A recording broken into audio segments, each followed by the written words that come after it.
The biggest objections that anti-raw vets have is that the CDC advises against raw feeding pets. They are concerned about salmonella, and they are also concerned about nutritional imbalances. Now, all of these objections are understandable, but all of these objections can also happen with kibble and canned foods. In fact, kibble is responsible for 98% of the salmonella recalls of pet food in the last 10 years. So what's the best way and least confrontational way that we can show our anti-raw vets that we know what we're doing? Hey friends, it's Jess and Jericho, and the best way to show your anti-raw vet or convince your anti-raw vet that what you're doing is correct is to do what you're doing correctly.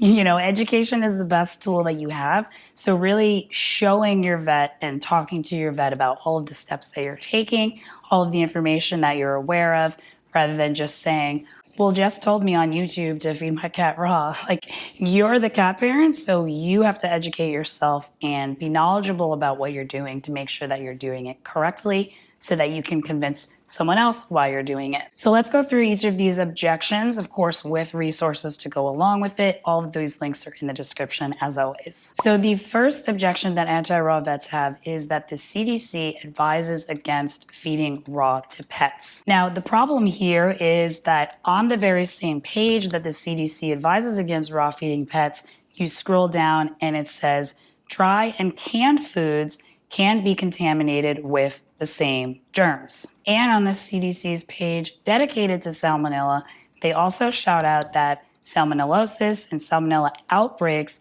have been linked to dry cat and dog foods. So if there's a concern about salmonella with raw feeding and there's a concern with salmonella with dry food feeding, why does the CDC only advise against raw food feeding? Why doesn't the CDC also advise against dry pet food feeding? So these are some questions that you can ask to your anti-raw vets, just very plainly, like, well, salmonella outbreaks are linked to dry pet food, and the CDC says this on their salmonella page. So why are they targeting raw foods only if both of these types of foods can cause salmonella outbreaks? And that's typically the main concern with feeding raw that anti-raw vets say is salmonella. Let me know in the comments below other objections that your vet has given you so that I can come up with more videos and resources for you. So let's talk about the second objection to feeding raw, and that's salmonella. So on the FDA's page about salmonellosis, they even say that salmonellosis is uncommon in cats and dogs. And if we look at the past 10 years of pet food recalls, kibble is responsible for 98% of all salmonella recalls of pet food. Additionally, there was a 3-year investigation on salmonellosis outbreaks, especially with young children, and they found that it was linked to the young children handling the dry pet food without washing their hands. And this resulted in thousands and thousands of recalls and lots of tons of food that were taken off the shelves. And eventually, they don't say the name of it in the study, they just say pet food company X.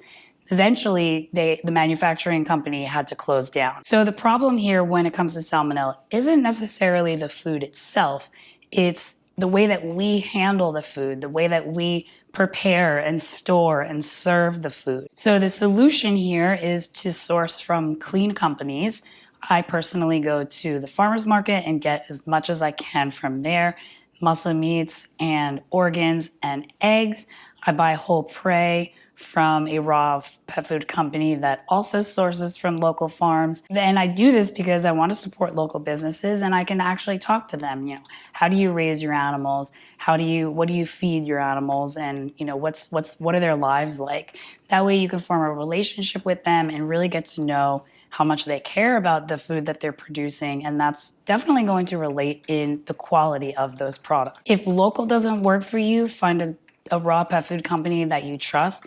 Email them, ask them, where do you source their foods? A lot of them are putting on their website exactly where they're getting everything. You also want to make sure that you're preparing the food safely. So what I do is I have a food grade silicone mat that I put on my counter, and then I use nitrile gloves, and I use all of my kitchen equipment all in that one place. So if a piece of raw drops, it drops on the food mat and not the counter. Afterwards, you clean everything up with hot soap and water. And then I typically put 2 or 3 days worth of food in the refrigerator so that Jericho gets some fresh food and the rest of it goes in the freezer.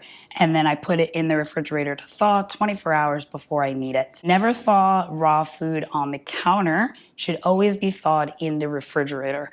When you leave raw food out for longer than 20 minutes in room temp, that's just going to invite bacteria to grow and multiply and spread all over the meat. The other area that we need to practice good hygiene is cleaning up in the litter box. Healthy individuals shed salmonella through their feces, so you want to make sure you clean up the litter box right after your cat goes with gloves, and you can wear a face mask as well. That's what I do. Scoop it up as soon as your cat goes and make sure you're cleaning out the box regularly. So I scoop after Jericho goes, pee and poop, and I also clean out the box once weekly. If you want my litter box routine, I spend about 5 minutes a week. There's a link in the description below. Give me a polydactyl thumbs up if this is helpful so far, so more cat parents that want to feed raw can find this video. Thank you so much. The third objection that anti-raw vets have is nutritional imbalances. Vets might say to you, make sure that the label says it's AAFCO approved. Now right there's an issue because AAFCO does not approve pet food. If you go on 2 of AAFCO's websites, both of them will tell you AAFCO does not approve, test, certify, or endorse any pet food. Let me say that again. AAFCO does not approve, test, certify, or endorse pet food. Now you might be wondering about AAFCO feeding trials. It's the pet food manufacturer and not AAFCO that does the feeding trials. AAFCO sets the rules and guidelines. The manufacturer carries out the feeding trials. And they're not very strict, so only 6 out of 8 of the animals have to pass. The other 2 that fail can fail for any reason, and that doesn't affect the actual feeding trials. So if 6 of the 8 of them pass, it doesn't matter what happened to the other 2. They only test 4 blood parameters, and on Jericho's CBC, I counted 50 blood parameters. The feeding trial also only lasts 26 weeks, so really there's no lifelong feeding trials. Our cats and dogs are the guinea pigs for lifelong feeding trials. And weight gain is also acceptable. So let's say they go through the trial and they gain a bunch of weight within that 26 weeks, they could still pass the feeding trial as long as they don't lose weight. Now, nutritional imbalances can cause problems, but they don't only exist with raw pet food. For example, the beloved veterinarian recommended brand Hill's Science Diet had a massive recall in 2019. It's 2022 right now, so just a few years ago, 2019, they had to recall 86 total lots, but among 33 different variety of products because of excessive levels of vitamin D. And excessive levels of vitamin D, which is a fat-soluble vitamin, so it gets stored in the fat, they don't pee it out, this can cause real problems. So the issue or the objection that anti-raw vets have about nutritional imbalances isn't justified because this can happen with all types of food, including the brands that they sell at their hospital. So my solution here would be to buy from small companies that have more control over their products rather than the multi-billion-dollar manufacturers that are manufacturing 7 different pet foods. They make small batches of their foods, so there's less risk. You can email them and ask for a nutritional analysis. I'll bring up one example here called Steve's Real Food.